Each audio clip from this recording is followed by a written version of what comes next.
Tesla's journey in China is nothing short of fascinating.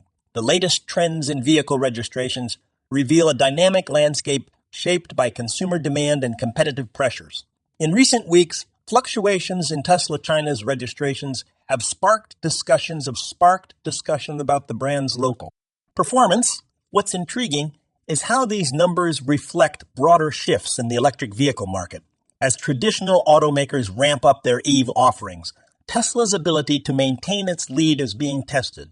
Factors like pricing strategies, manufacturing capacity, and consumer preferences are all at play. Tesla's innovative approach continues to capture attention, but the competition is fierce. In this ever-evolving arena, the question remains, can Tesla sustain its momentum in the face of increasing competition?